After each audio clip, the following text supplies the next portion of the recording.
नमस्कार। UPSSC PET 2025 के results आ गए हैं और अगर स्कोर, परसेंटाइल और रैंक को लेकर थोड़ा भी कंफ्यूजन है तो आप बिल्कुल सही जगह पर हैं।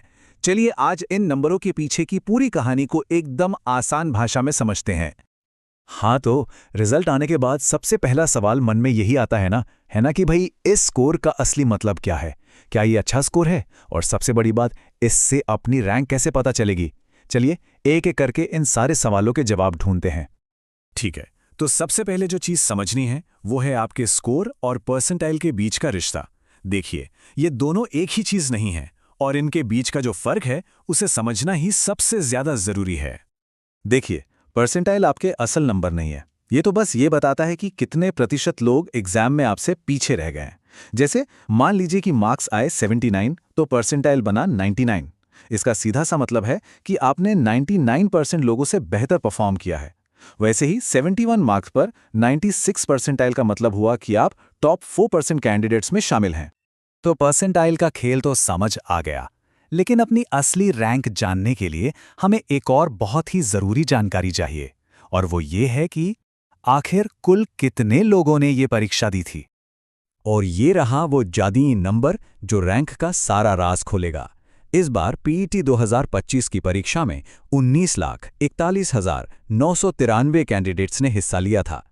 बस इसी नंबर का इस्तेमाल करके हम अपनी रैंक का पता लगाएंगे। बहुत बढ़िया। तो अब हमारे पास रैंक निकालने के लिए सारी ज़रूरी चीज़ें हैं। एक अपना परसेंटाइल स्कोर और दूसरा कुल कैंडिडेट्स की संख्या। तो चलिए अब सीधे उस फॉर्मूले पर चलते हैं जो इन दोनों को जोड़कर रैंक बताएगा। ये सुनने में शायद थोड़ा मुश्किल लगे पर है बहुत आसान। देखिए, सबसे पहले अपने परसेंटाइल को 100 से घटाइए। इससे पता चल जाएगा कि कितने परसेंट लोग आपसे आगे हैं। फिर उस नंबर को 100 से डिवाइड करके कुल कैंडिडेट से गुणा कर दीजिए। बस। तो उन 3 स्टेप्स को मिलाकर हमारा फाइनल फॉर्मूला कुछ ऐसा दिखता है। बस अपना परसेंटाइल इसमें डालिए और अपनी अनुमानित रैंक आपके सामने होगी। एक बात याद रखिएगा, परसेंटाइल जितना ज्यादा होगा रैंक उतनी ही बेहतर, मतलब उतनी ही कम होगी। अब किसी भी फॉर्मूले को समझने का सबसे अच्छा तरीका क्या होता है? उसे इस्तेमाल करके देखना। तो चलिए एक असली उदाहरण लेते हैं और देखते हैं कि ये सब काम कैसे करता है। ठीक है, तो मान लेते हैं कि एक कैंडिडेट हैं जिनका परसेंटाइल स्कोर है 96। अब इस जानकारी को लेकर हम उनकी रैंक का पता लगाएंगे। फॉर्मूले का पहला स्टेप, हम 100 में से 96 घटाएंगे तो हमें मिलेगा 4। इसका मतलब क्या हुआ? इसका मतलब यह है कि ये कैंडिडेट टॉप 4% लोगों में शामिल हैं। अब अगले स्टेप में हम इस 4 को 100 से भाग देंगे और फिर उसे कुल कैंडिडेट्स की संख्या यानी 19,41,993 से गुणा कर देंगे। इससे हमें पता चल जाएगा कि असल में वो टॉप 4% में कितने लोग हैं।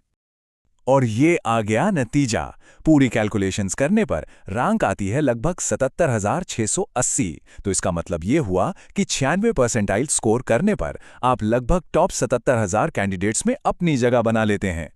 तो ये सारे कैलकुलेशंस तो हमने कर ली, लेकिन इसका असली मतलब क्या है? अपनी रैंक जानना इतना ज़रूरी क्यों है? चलिए अब इस पूरी बातचीत के सबसे ज़रूरी हिस्से पर आते हैं कि ये रिजल्ट आगे के लिए क्या मायने रखता है।